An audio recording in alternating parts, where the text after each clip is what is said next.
నమస్కారం. బొజ్జ Bhikshamaiah YouTube channel కు స్వాగతం.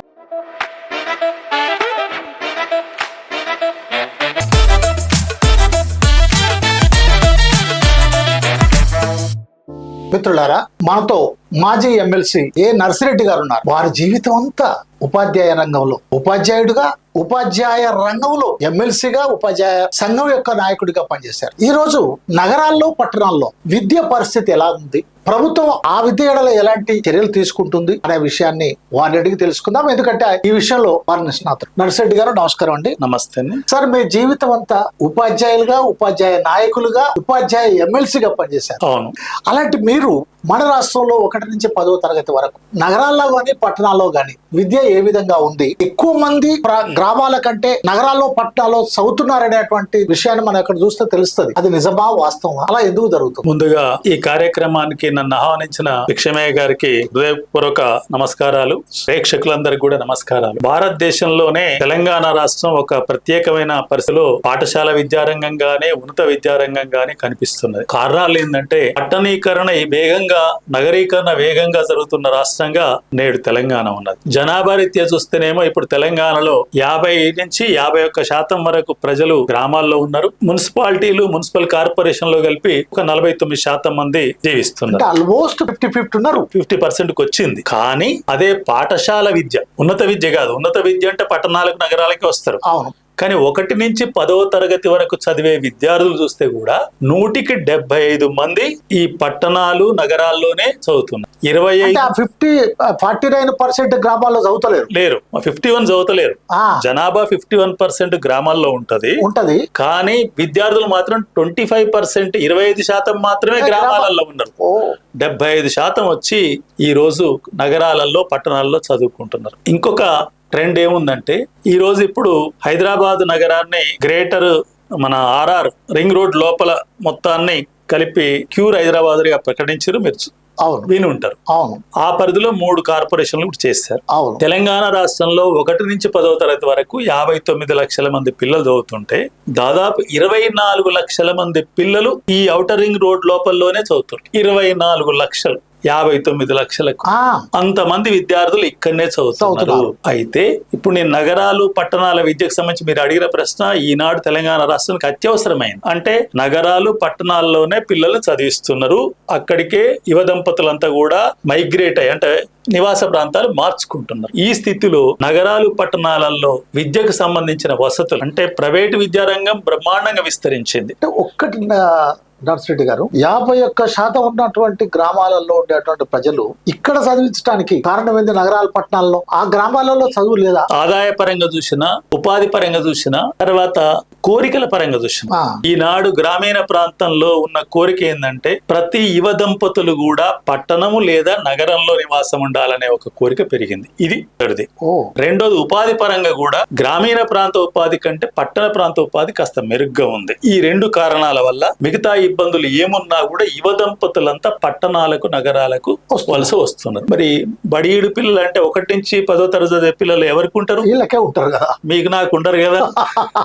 కాబట్టి ఆ యువ దంపతులకు ఉంటారు. కాబట్టి ఆ యువ దంపతులందరూ నగరాలకు, పట్టణాలకు వచ్చి మొత్తంగా 75% ఇక్కడ, అంటే దాదాపు 45 లక్షల మంది విద్యార్థులు నగరాలు, పట్టణాల్లో చదువుతున్నారు. 45 లక్షలలో 24 లక్షల మంది ఈ ఔటర్ రింగ్ రోడ్ లోపలనే చదువుతున్నారు. కానీ అందుకు అనుగుణంగా ప్రభుత్వాలు ఏవైనా, నా దృష్టిలో ప్రభుత్వాలు అంటే స్థానిక సంస్థలలో సీట్లు పొందిన వాళ్ళు, ప్రజాప్రాతినిధ్యం ఉన్న వాళ్ళు కూడా రాజకీయ పార్టీలే. అంతే కదా. హైదరాబాద్, ముఖ్యంగా హైదరాబాద్ రెవెన్యూ జిల్లా మీకు గుర్తుండి ఉంటది, 16 మండలాలతో ఉంటుంది హైదరాబాద్ రెవెన్యూ జిల్లా. ఇప్పుడు మనకు గ్రేటర్ హైదరాబాద్ లో 3 జిల్లాలు ఉంటాయి, కానీ హైదరాబాద్ రెవెన్యూ జిల్లాలో 16 మండలాలే. ఈ 16 మండలాల్లోనే 8,07,000 మంది, 1 to 10th 16 మండలాల్లోనే. ఈ 8,07,000 మందిలో ప్రభుత్వ స్కూళ్ళలో చదివేది 1,20,000 మంది. 8,07,000 1,20,000 మంది ప్రభుత్వ స్కూళ్ళలో చదువుతుంది. అంటే 18%. 100కి 82 మంది హైదరాబాద్ రెవెన్యూ జిల్లాలో గాని, మేడ్చల్ రెవెన్యూ జిల్లాలో గాని, రంగారెడ్డి ఏ ప్రాంతం అయితే గ్రేటర్ హైదరాబాద్ పరిధిలో ఉంది ఇక్కడ కూడా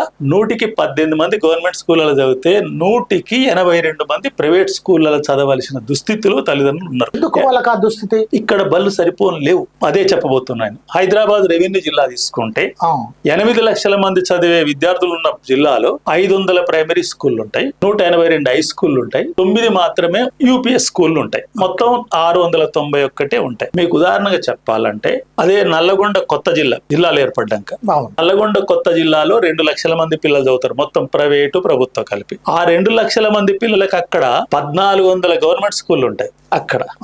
కానీ హైదరాబాద్ లో ఎన్ని ఉన్నాయి? 691 స్కూల్లే ఉన్నాయి. ఎంతమందికి? 8 లక్షల మందికి. బళ్ళు లేవు. ఎందుకు బళ్ళు లేవంటే పట్టణీకరణ నగరీకరణ వేగంగా జరుగుతుందని చెప్పాను కదా మీకు. ఆ వేగం పెరుగుతున్న కొద్దీ బళ్ళ సంఖ్య పెంచలేదు. అంటే హైదరాబాద్ లో ఎప్పుడో 30 సంవత్సరాల కింద పెట్టిన స్కూల్ తప్ప 30 సంవత్సరాల నుంచి ఒక కొత్త స్కూల్ కూడా పెట్టలేదు. ఇదొక కారణం. అయితే పోనీ 500 ప్రైమరీ స్కూల్ నేను మీకు చెప్పాను, కానీ 500 ప్రైమరీ స్కూళ్ళు కూడా మంచిగా ఉన్నాయా, చదువుకుంటేట్టున్నాయా అని పరిశీలిస్తే నాకు అనుమానం వచ్చింది. 8 లక్షల మంది పిల్లలు ఉన్న కాడ నేను ప్రైమరీ స్కూళ్ళల్లో విద్యార్థుల సంఖ్య చూస్తే ప్రభుత్వ ప్రైమరీ స్కూళ్ళల్లో కొన్ని స్కూళ్ళల్లో 30 లోపు, 20 లోపు, 50 లోపు పిల్లలు ఉన్నారు. ఇదేంటి? ఇక్కడ కూడా ఇప్పుడు మనం కూర్చున్నది ముషిరాబాద్ మండలం. ఈ మండలంలో కూడా 50 లోపు పిల్లలు ఉన్న స్కూళ్ళు 10-12 ఉన్నాయి. ఎందుకు ఉన్నాయా అని చెప్పి నేను ఈ హైదరాబాద్ రెవెన్యూ జిల్లాలో 65 పాఠశాలను నేను పరిశీలించాను. 9 రోజుల పాటు తిరిగి 9 మండలాలు తిరిగిన. ముషిరాబాద్, అంబర్పేట, సికింద్రాబాద్, ఆసిఫ్ నగర్, షేక్పేట, బహదూర్పుర, బళ్ళగూడ, చార్మినార్, సైదాబాద్ ఈ మండలాలని తిరిగాను. నాకు కనిపించింది ఏంటంటే పెట్టిన బడి ఏది కూడా బడి అంటేందుకు లేదు. బడి కాదు అది. బడి ఆకారమే కాదు, ఏదైనా ఏదో తాత్కాలికంగా ఒక షెడ్డో లేకపోతే ఏదైనా ఒక గుడిదో లేదా ఒక కమ్యూనిటీ హాల్ దొరికితే కమ్యూనిటీ హాల్లో పెట్టారు. ఒక హాల్లో 5 తరగతులు కూర్చోబెట్టి ఏడ చదువు ఉంటది? ఆ బడికి ఎవరు పంపిస్తారు? ఈనాడు ప్రైవేటు విద్యారంగం వచ్చిన తర్వాత అనేక రంగురంగుల బళ్ళు వెలిసిపోతున్నాయి, ప్రచారాలు వచ్చినాయి. కానీ మన హైదరాబాద్ లో ఉన్న బళ్ళన్నీ ఎలా ఉన్నాయంటే ఒక్కొక్క హాల్లో పెట్టి 5 తరగతులు అంటే అదే బడిలాగా లేదు, తల్లిదండ్రులు చేర్చిన సిద్ధంగా లేరు. నేను బహదూర్పుర మండలంలో పేరెంట్స్ ను కూడా అడిగాను, ఎందుకయ్యా మీరు ఈ బడి పంపకుండా? ఎట్లా పంపం సార్? అక్కడ ఒక బడి చూస్తే పక్కన ఒక గుడి ఉంది, పక్కన అదే కమ్యూనిటీ హాల్లో బడి ఉంది. మేము పోయే వరకు 11 గంటలు అయింది, మైక్ సెట్ మోగుతూనే ఉంది. నేను పెద్ద మనిషిని పిలిచాను, ఏందండి బడి నడుస్తుంది, మైక్ మోగితే పిల్లలకు చదివెట్టు వస్తుందంటే, అవును కదండి మేము ఎప్పుడు ఈ ఆలోచన చేయలేదండి, మీరు బడి లేనప్పుడు పెట్టుకోండి మైక్ కానీ మిగతా టైంలో పెట్టకండి అని చెప్తే వారు కూడా సవినయంగానే ఒప్పుకున్నారు. కానీ అటువంటి బళ్ళు ఉన్నాయి. అంటే హైదరాబాద్ లాంటి నగరంలో పాలక వర్గాలుగా అన్ని పార్టీలు చేసినాయి, వామపక్ష పార్టీలు తప్ప. తర్వాత ఎంఐఎం పార్టీ, బీజేపీ పార్టీ కూడా పాక్షిక పాలక వర్గాలు, ఎందుకంటే మేయర్ గా భాగస్వామ్యం వహించినాయి. వీళ్ళందరూ ఎవరు కూడా ఈ హైదరాబాద్ లో బళ్ళు బాగుపడాలని గాని బడి మంచిది ఉండాలని ఆలోచన ఉన్న వాళ్ళు లేరు. మీ చార్మినార్ మండలంలో ఒక స్కూల్ ఉంటది, అది నిజాం కాలంలోనే ఏర్పడ్డది. ఆ బడి ఇప్పటి వరకు కూడా రెంటెడ్ బిల్డింగ్ లోనే నడుస్తుంది. నిజాం కాలం నుంచి 1941 లో ఎస్టాబ్లిష్ అయింది. నేను ఆ స్కూల్ విజిట్ చేశాను. దబీర్పుర స్కూల్, ఆ హై స్కూల్ నడుస్తుంది, ప్రైమరీ స్కూల్ నడుస్తుంది, రెంటెడ్ బిల్డింగ్. ఉదయం ప్రైమరీ నడిస్తే మధ్యాహ్నం హై స్కూల్. ఒక పూట బడి నడితే ఇప్పుడు ఎవరు పిల్లలు పంపుతారండి? కాబట్టి ఇట్లా హైదరాబాద్ లోనే బళ్ళు సరిగా లేవు. ఇక మెడ్చల్కి వస్తే ఎన్నడో 25 ఏళ్ల 30 ఏళ్ల కింద అది గ్రామీణ ప్రాంతం. మెడ్చల్ జిల్లా ఆనాడు 5 మండలాలే, ఇవాళ 15 మండలాలు కావచ్చు. కానీ ఆనాడు దాని జనాభా 5 లక్షలు కూడా లేదు. ఇవాళ మెడ్చల్ జిల్లా 20 లక్షల జనాభా. బళ్ళు 500 ఉంటాయి ఆడ, ప్రభుత్వ బళ్ళు. నీ బళ్ళ నిండా పిల్లలు ఉంటారు. కానీ మెడ్చల్ జిల్లాలో దాదాపు 7,70,000 మంది పిల్లలు చదువుతున్నారు. మరి 500 స్కూల్ అంటే సరిపోతాయి. రంగారెడ్డి జిల్లాలో కూడా అదే పరిస్థితి. ఏది ఇప్పుడు మనం ఏదైతే ఔటర్ రింగ్ రోడ్ లోపల ఉందో, ఎందుకంటే ఒక్కొక్క మండలంలో మీకు ఇంకొక వివరం చెప్పాలి అంటే పట్టణాల మీద ఎంత ప్రెషర్ పెరిగిందంటే మనకి ఇప్పుడు 33 జిల్లాలు. రంగారెడ్డి జిల్లాలోని షేర్లింగంపల్లిలో ఒక మండలంలోని షేర్లింగంపల్లిలో 1,21,000 మంది పిల్లలు చదువుతున్నారు. 1,21,000 మంది. అదే తెలంగాణలోని 10 జిల్లాల్లో 1,00,000 పిల్లలే. ములుగు జిల్లా ఉంది, జస్ట్ 37,000 మంది పిల్లలు. భూపాలపల్లి జిల్లా ఉంది, 42,000 మంది పిల్లలు. సిరిసిల్ల ఉంది, 62,000.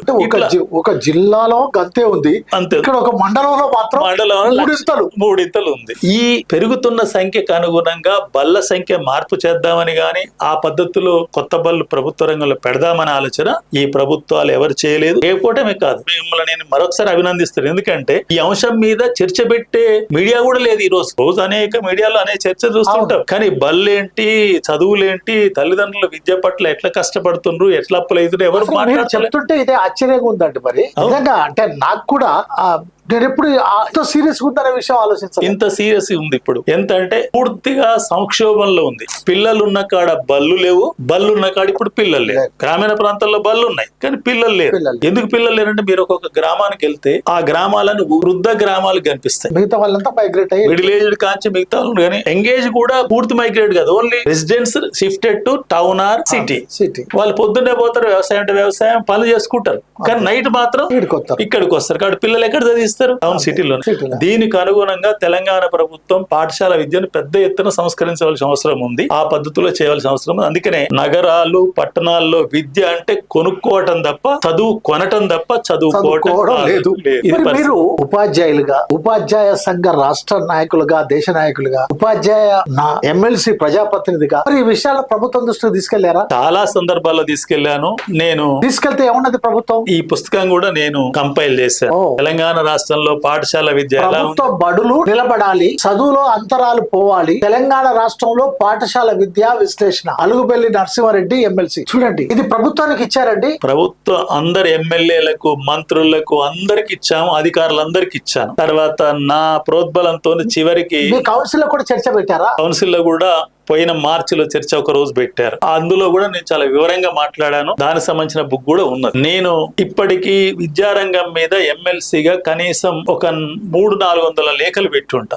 అది పుస్తక రూపంలో వేస్తే ఒక 1000 పేజీల పుస్తకాలు అయితే ఏం చేస్తే బాగుంటదని నిరంతరం పెడుతున్నాం. ఇప్పుడు మాజీ ఎమ్మెల్సీ కూడా ఆ ప్రయత్నంలో ఉన్నాను. తర్వాత ఇప్పుడు మేము తెలంగాణ పౌర స్పందన వేదిక అని ఒక వేదిక ఏర్పాటు చేసి కూడా ప్రభుత్వ విద్యను ఎట్లా బలోపేతం చేయాలనే పనిలోనే ఉన్నాం.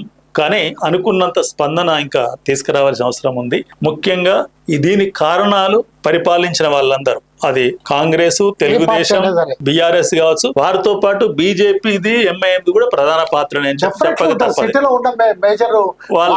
పైగా బీజేపీ నుంచి కిషన్ రెడ్డి గారు కొన్ని 10 సంవత్సరాలుగా కేంద్ర మంత్రి అంబర్పేట నుంచి ఎమ్మెల్యే కూడా చేశారు. అంబర్పేటలో పోతే చాలా వాళ్ళు ఈ కమ్యూనిటీ హాల్లనే నడుస్తుంటాయి, పిల్లలు చదువుకునే వీలుగా లేవు. మరి ఇలాంటి స్థితిలో ప్రభుత్వాలు మీరు కౌన్సిల్లో చర్చ పెట్టారు, 300 పైగా లేఖలు పెట్టారు, ఎమ్మెల్యేలకు ఇచ్చారు, ఎంపీలకు ఇచ్చారు, ప్రజాప్రతినిధులకు ఇచ్చారు, ఇట్లాంటి పుస్తకాలు కూడా వేశారు. మరి ఈ స్థితిలో ప్రభుత్వం తీసుకున్నటువంటి చర్యలు ఏమిటి? తెలంగాణ రాష్ట్రం ఏర్పడ్డ తర్వాత మొదటి ప్రభుత్వానికి బీఆర్ఎస్ నాయకత్వంలో ఏర్పడ్డ కేసీఆర్ గారికి చాలా వివరంగా ఇటువంటి డాక్యుమెంట్ ఇచ్చాం. వారు ప్రజల్ని మభ్యపెడుతుందుకు మేమిచ్చిన నినాదం కూడా ఏంటంటే తెలంగాణలో కొత్త బళ్ళు అవసరం లేదు, ఉన్న బళ్ళను బాగు చేయండి అని చెప్పాము ముందుగా. ఇప్పుడు నేను ముందే చెప్పాను, హైదరాబాద్ లో 500 ప్రైమరీ స్కూళ్ళు ఉంటే బిల్డింగ్లు లేవు, పిల్లలు చేరేటట్లేదు. వాటికి 500 బిల్డింగ్లు కడితే కనీసం 2 లక్షల మంది పిల్లలు చదువుకుంటారు అక్కడ. చేయమంటే ఇవి వదిలిపెట్టి అదనంగా నేను రెసిడెన్షియల్ స్కూల్ పెడుతున్నా అని చెప్పి మొత్తం 650 స్కూల్ రెంటెడ్ బిల్డింగ్లలో పెట్టారు. అది కూడా మనం కాదనలేదు. దాంతో పాటు ఇది కూడా బాగు చేయాలి. ఎందుకంటే అన్ని రెసిడెన్షియల్ స్కూల్ 650 రెసిడెన్షియల్ స్కూల్ గతంలో ఉన్నాయి కలుపుకుంటే 900 పైన అయినా కూడా రెసిడెన్షియల్ స్కూల్లో చదివే పిల్లల సంఖ్య 4,50,000. మరి మొత్తం పిల్లలు 60 లక్షలు ఉంటారు, 59 లక్షలు చిల్లర. అయితే చెప్పినప్పుడు ఈ ముఖ్యంగా చదువు ప్రభుత్వ స్కూల్ అంటే ప్రభుత్వ, మండల పరిషత్తు, జిల్లా పరిషత్, గిరిజన సంక్షేమ, ఎయిడెడ్ కూడా. వాస్తవంగా ఎయిడెడ్ స్కూళ్లను కూడా నేను హ్యాండ్ ఓవర్ చేసుకోమని చెప్పి అనేక సందర్భాల్లో డిమాండ్ చేశాను. మీకు కూడా తెలిసి ఇప్పుడు మాడపాటి హనుమంతరావు స్కూల్ అని ఇక్కడ ఉంటుంది, మంచిగా నడుస్తుంది, బిల్డింగ్ ఉంది హిమాయత్ నగర్ లో. కానీ అక్కడ ఎయిడెడ్ టీచర్లు అందరూ రిటైర్ అయిపోయారు. అంతా ఇప్పుడు ప్రైవేట్ టీచర్లు పెట్టుకోరు, ఫీజు వసూలు చేయాలి. కీసై స్కూల్ అని మనకు సికింద్రాబాద్ లో ఉంది, అక్కడ కూడా అదే పరిస్థితి, పిల్లలు ఉన్నారు. వివేకానంద స్కూల్ అని చెప్పి ఒకటి ముసారాంబాగ్ లో ఉంటది, ముషిరాబాద్ లో, ముసారాంబాగ్ లో, అది కూడా అదే పరిస్థితి. కాబట్టి ఏవైతే స్కూళ్ళల్లో పిల్లలు ఉన్నారో వాటిని కూడా హ్యాండ్ ఓవర్ చేసుకోండి. బిల్డింగ్లన్నీ కూడా ప్రభుత్వాన్ని అవి ఎప్పుడొకప్పుడు దాతలు ఇచ్చినాయి అంటే అది చేయలేదు, కొత్త బళ్ళు కట్టలేదు, కట్టకుండా రెంటెడ్ బిల్డింగ్లను పెడితే అలా జరిగింది. ఇప్పుడు ఈ ప్రభుత్వం కూడా ఆ ఉత్సులో పడ్డట్టు నాకు అనిపిస్తుంది. ఇప్పుడు రోజు మీరు మంత్రుల మాటలు ఏంటి ఏముంటది, మేము ఇట్లా బళ్ళు కడతాం, అట్లాగా చేస్తాం. ఏ బళ్ళు కడుతున్నారు వాళ్ళంటే యంగ్ ఇండియా రెసిడెన్షియల్ స్కూల్స్ కడుతున్నారు, young India international residential schools. చాలా మంది ప్రజలకి ఇంకా కూడా నేను అనేక సందర్భాల్లో క్లారిఫై చేసిన అందరికి చేరలేదు, మీ ద్వారా చేరుద్దని నేను ఆశిస్తున్నా. Young India international residential school అంటే ఇది కొత్త బడి కాదు. కాదు, కొత్తబడి కాదు, ఇది బిల్డింగ్ మాత్రమే కొత్తది. ఇప్పుడు పేరు కూడా కొత్తది కదా? పేరు కొత్తదే, పేరు కొత్తది, బిల్డింగ్ కొత్తది. పిల్లలు మాత్రం పాతోళ్ళే వస్తారు వాళ్ళకు. ఓకే. ఎవరు పాతోళ్ళు అంటే ఇప్పుడు 650 రెసిడెన్షియల్ స్కూళ్ళు తెలంగాణ రాష్ట్రంలో రెంటెడ్ బిల్డింగ్లలో నడుస్తున్నాయి. ఓకే. ఒక్కొక్క రెసిడెన్షియల్ స్కూళ్ళల్లో 480 మంది ఏమో హై స్కూల్ వరకు పిల్లలు ఉంటారు, అంటే 5వ తరగతి నుంచి 10 వరకు. ఒక 300 మంది ఏమో ఇంటర్మీడియట్ పిల్లలు, లేదా 160 మంది ఇంటర్మీడియట్ పిల్లలు ఉంటారు. ఇప్పుడు వాళ్ళ బిల్డింగ్ 25 ఎకరాలల్లా 200 కోట్లతో కట్టే దాంట్లో 4 స్కూళ్ళను కలిపి ఒకే బిల్డింగ్ లో పెడుతుంది డిజైన్ చేశారు. అంటే ఈ 650 స్కూళ్లకు 4 స్కూళ్ళ కోటి చొప్పున అన్నప్పుడు కనీసం ఎన్ని కట్టాలి? 160 స్కూల్ అన్నా కడితే సరిపోదు. ఇప్పటికి 27 స్కూళ్లు ప్రారంభోత్సవం అంటే శంకుస్థాపన చేశారు, 100 ఇస్తామంటున్నారు, ఎప్పుడైతే తెలియదు. అంటే ఈ 650 స్కూళ్లలో ఉన్న రెసిడెన్షియల్ పిల్లల్ని ఈ నూతనంగా ఏర్పాటు చేస్తే young India international residential building లోకి మారుస్తారు. ఇది కొత్త స్కూల్ కాదు.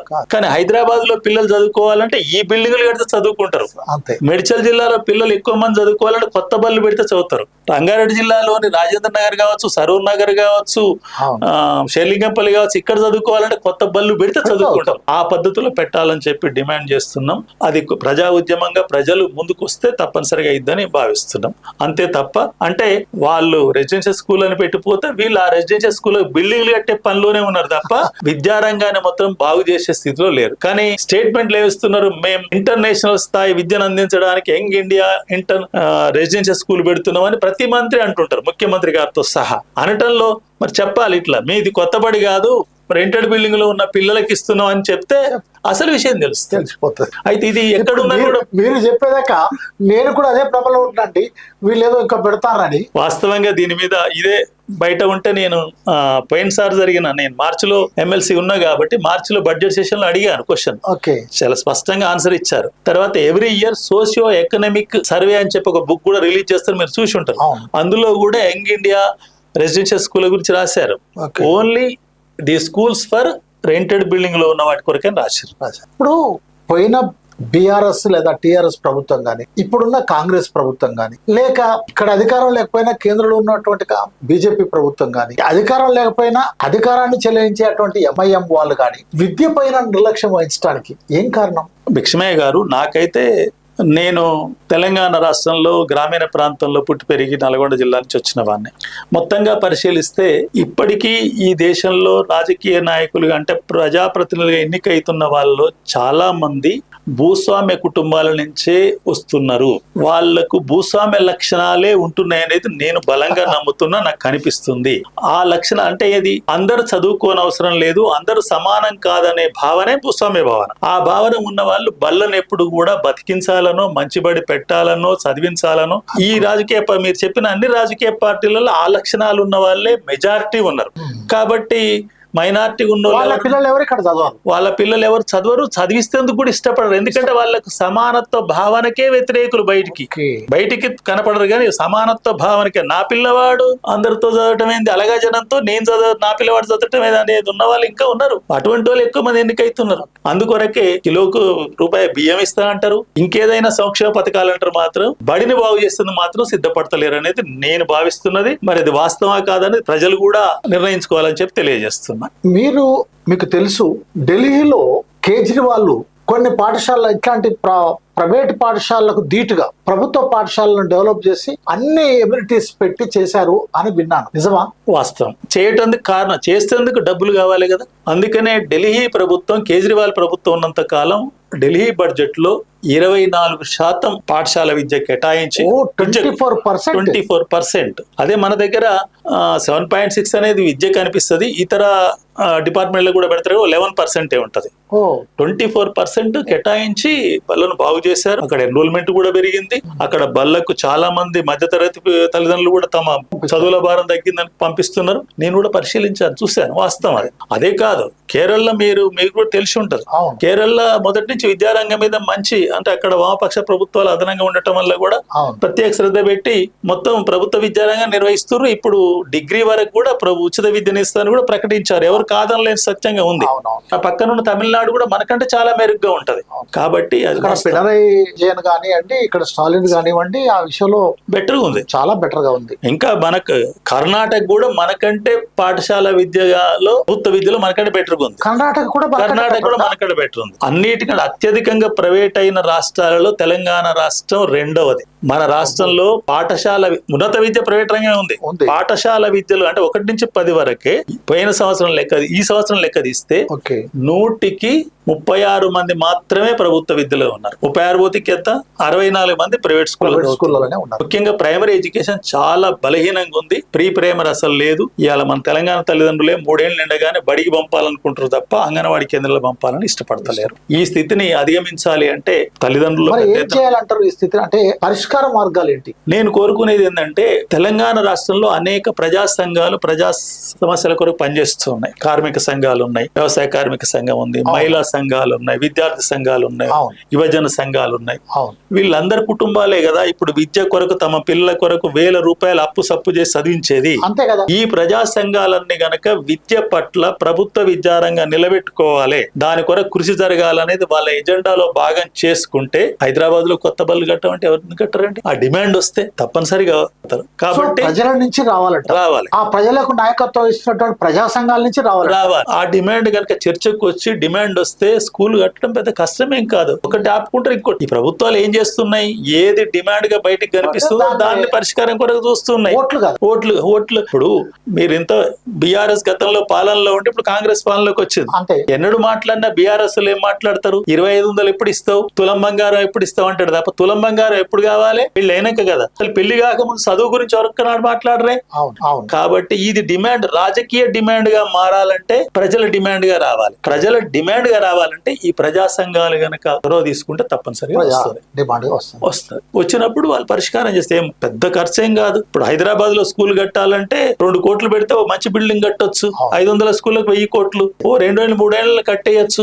ఇక్కడ పెద్ద మున్సిపల్ కార్పొరేషన్స్ ఉన్నాయి, వాళ్ళు కూడా అప్పులు తెస్తారు, వేల కోట్లు. బళ్ళు కూడా కట్టమంటే కట్టేస్తారు. కాబట్టి మనసుంటే అవకాశాలు ఉన్నాయి, కానీ డిమాండ్ గా రావాల్సిన అవసరం. నర్సిరెడ్డి గారు, మీరు నగర పట్టణాల విద్య, ముఖ్యంగా ఈ హైదరాబాద్ ఈ రింగ్ రోడ్ లోపల ఉన్నటువంటి విద్య గురించి, హైదరాబాద్ లో 500 పాఠశాల గురించి చెప్పారు. ఇప్పుడు ఈ 500 పాఠశాల పరిస్థితి ఎట్లున్నా 500 పాఠశాలలో ఆ విద్యకు సరిపోయేంత ఉపాధ్యాయులు గాని, ఆ విద్యార్థులకు కావలసినటువంటి బేసిక్ కమ్యూనిటీస్, కనీసం సౌకర్యాలు గాని ఉన్నాయా? ముందే చెప్పాను, మౌలిక వసతులు లేకపోవడం వలన ఆ బల్లలో పిల్లలు సరిగా చేరటం లేరు. ఎందుకంటే కమ్యూనిటీ హాల్లో పెట్టి తరగతికో గది లేనప్పుడు ఎవరు చేరరు. రెండోది, టీచర్లు ఉన్నారా అంటే ఉన్నారు అనిపిస్తారు. వాస్తవంగా మన దేశంలో విద్యా హక్కు చట్టం చేయటమే గొప్ప విషయంగా భావించినాం. కానీ విద్యా హక్కు చట్టంలో ఉన్న లోపాన్ని సరిదిద్దటంలో ఎవరం కూడా పెద్దగా ప్రశ్నించలే. నేను కూడా అప్పుడు సంఘ నాయకుని ఉన్నా కూడా అంత పెద్ద గుర్తించలేదు. తర్వాత ఎమ్మెల్సీ అయినాకనే గుర్తించిన. అక్కడ ఉన్న లోపం ఏంటంటే పిల్లల సంఖ్య బట్టి టీచర్లు నియమంటారు. ప్రైమరీ స్కూళ్లలో 60 లోపు పిల్లలు ఉంటే 2 టీచర్లు చాలంటారు.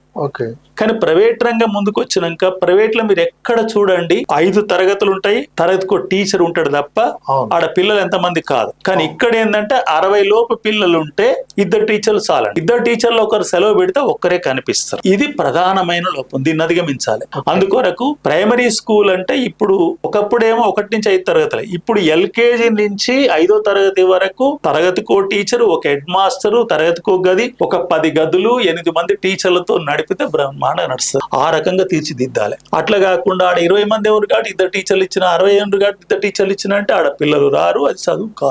ఇది పరిస్థితి. తర్వాత నర్సిరెడ్డి గారు, ఈ ప్రజా సంఘాలు అని మీరు చెప్పే దగ్గర ఉపాధ్యాయులు కూడా ప్రజా సంఘంలో భాగం, ఉపాధ్యాయ సంఘాలు కూడా మీరు చెప్పేటువంటి దాంట్లో భాగం. ఆ ఉపాధ్యాయులు గాని ఉపాధ్యాయ సంఘాలు గాని వాళ్ళు స్వయంగా అందులోనే ఉన్నారు కనుక వాళ్ళు మిగతా మీలాంటి ఏపీటీఎఫ్ లాంటి సంస్థలతో పాటు మీలాగానే ఆలోచించి ఒక ప్రభుత్వం ముందు ఒక డిమాండ్ గా గానీ ఒక ఉద్యమంగా గానీ తీయాలనేటువంటి సంఘాలు ఏమైనా ఉన్నాయా? ఉపాధ్యాయ సంఘాలు ఇప్పుడు మీరే పేర్లు చెప్పారు. ఇలాంటి సంఘం అంటే నేను టీఎస్యూటీఎఫ్ కిందికి వస్తా. తెలంగాణ రాష్ట్ర ఐక్య ఉపాధ్యాయ ఫెడరేషన్, మీరు టీపీటీఎఫ్ కూడా చెప్పారు, వీళ్ళు వస్తారు. ఇవన్నీ ఒక అభ్యుదయ భావ సంఘాలు. హక్కులు బాధ్యతలు 2 నేత్రాలు అని చెప్పి మేము అనుకున్న సందర్భం ఉంది. తర్వాత హక్కులకై కలబడు, బాధ్యతలకై నిలబడు అని చెప్పి వాళ్ళు కూడా అన్న సందర్భం. హక్కులకు కలబడినంత ప్రబలంగా బాధ్యతలకు అడుకొచ్చే వరకు తగ్గిపోతుంది. తగ్గిపోవటమే కాదు, ఇప్పటికి వచ్చే వరకు ఒక కొత్త ధోరణి కూడా వచ్చింది. నా ఉద్యోగం ఉంటే చాలు, పిల్లల సంగతి ఏంది, బడి సంగతి ఏంది అనేది ఆలోచించే స్థితిలో కూడా తగ్గిపోతున్నది. ఇది ప్రమాదకరమైంది. నేను ఇంటర్నల్ గా అనేక సార్లు చెప్తున్నాను. ఏం చెప్తున్నానంటే, పిల్లలు ఉంటేనే బడి ఉంటది, బడి ఉంటేనే టీచర్ ఉంటాడు, ఈ ముగ్గురు ఉంటేనే సంఘం, ఈ మూడు నిలబడితే సంఘం. కాబట్టి సంఘం ప్రాధాన్యత 4వది. ఈ పద్ధతిలో మీరు పనిలో మార్పు చేసుకోకపోతే చాలా ఇబ్బందులు ఉంటది. కానీ ఈ సమాజంలో వాళ్ళు కూడా ఒక భాగమే కాబట్టి ఉద్యోగంగానే చూస్తున్నారు తప్ప దాన్ని ఉద్యమంగా చూడటం సాధ్యం కావటం లేదు. అందుకే నేను ప్రజాసంఘం యూటీఎఫ్ మొత్తం సంఘాలలో యూటీఎఫ్ కూడా ఒక బలమైన సంఘం లేక ఒక ప్రధానమైన సంఘం. మరి యూటీఎఫ్ గా మీ సభ్యులైనా సరే ఈ పిల్లల్ని పెంచడానికి, బేసిక్ కమ్యూనిటీస్ పెంచడానికి ఆ గ్రామాల్లో గానీ ఈ పట్టణాల్లో గానీ ఆ ప్రభుత్వాల పైన లేక ప్రజాప్రతినిధుల పైన ఎలాంటి ఒత్తిడి తీసుకొస్తున్నారు లేక ఎలాంటి ప్రతిపాదనలు చేస్తున్నారు? ప్రతిపాదనలకు ఏమి ఇబ్బంది లేదు. ఇప్పుడు నేను చెప్పిన ప్రతిపాదనలన్నీ యూటీఎఫ్ కూడా చేస్తున్నాయి. కానీ ఒత్తిడి తీసుకురావటంలో గానీ ఉపాధ్యాయులుగా తమకు తాము పనిచేస్తే కూడా ఎన్రోల్మెంట్ పెరిగే కొన్ని సందర్భాలు ఉంటాయి. ఈ పనిలో కూడా అనుకున్న దాంట్లో స్థాయిలో లేరు, కొద్ది మంది మాత్రమే చేస్తారు. అందుకనే తెలంగాణ రాష్ట్రంలో 10% స్కూల్ పర్వాలేదు, ఏది పెరుగుతుంది ఎన్రోల్మెంట్ 10%. కానీ 10% అనేది చాలా తక్కువ. 90%లో తగ్గుతుంటే 10%లో పెరుగుతుంటే ఉపయోగం ఏం లేదు. మరి 90% తగ్గేదాన్ని చూపించి ప్రభుత్వాలు ఇదే అదునుగా భావించి రేషనలైజేషన్ పేరుతోటి వాటిని మూసేసే ప్రమాదం కూడా ఉంది కదా. తప్పనిసరిగా ఇంతకుముందు చెప్పినట్టు ఇప్పుడు 4వ ఏడు ఉంటుంది, అది మూసేస్తే 3వ ఏడు ఉంటుంది, అది మూసేస్తారు. ఎందుకంటే ఈ ప్రభుత్వాలు తీసుకుంటున్న విధానాలు మొత్తం కూడా ఎప్పటి నుంచి అంటే చంద్రబాబు 95 తర్వాత చూస్తే మొత్తంగా ప్రభుత్వ బళ్ళను ఎలా మూసేయాలనే విధానంలోనే కొనసాగుతున్నాయి తప్ప ఎక్కడ ప్రభుత్వ బడిని నిలబెట్టాలంటే లేదు. ఇప్పుడు ఈ ప్రభుత్వం వచ్చినాక గౌరవనీయ ముఖ్యమంత్రి రేవంత్ రెడ్డి గారు నేను తిరగదోడతా అని చెప్పారు, కానీ ఇప్పటికి తిరగదోడుతున్న పరిస్థితి నాకేం కనిపిస్తలేదు. మరి ఇప్పటికైనా ఏదైనా చేస్తారా లేదా పరిశీలించవలసి ఉంది. చాలా సంతోషం నర్సిరెడ్డి గారు, చాలా అంటే నిజంగా ఆశ్చర్యకరమైనటువంటి విషయాలు చెప్పారు. చూశారు కదా మిత్రులారా, పరిస్థితి ఎలా ఉందో విద్యా అందులో పట్టణాల్లో, అందులో హైదరాబాద్ నగరంలో ఎలా ఉందో చూశారు. పాలక వర్గాల యొక్క పరిస్థితి కూడా వారు చెప్పారు. ఇవాళేదో కాంగ్రెస్, నిన్నేదో బీఆర్ఎస్ గా దాదాపు దేశంలో ఉన్నటువంటి పార్టీలు ఇక్కడ ఉన్నాయి. మరి ముఖ్యంగా 3-4 ఏదైతే ఉన్నాయో వాటి గురించి కూడా చెప్పారు. మీ ప్రశ్నలు పంపించండి, నర్సిరెడ్డి గారితో జవాబులు చెప్పిద్దాం. మర్చిపోకండి, Bojja Bhikshamaiah YouTube channel subscribe చేయటాన్ని, షేర్ చేయటాన్ని, లైక్ చేయటాన్ని. Thank you very much. Thank you sir. నమస్తే.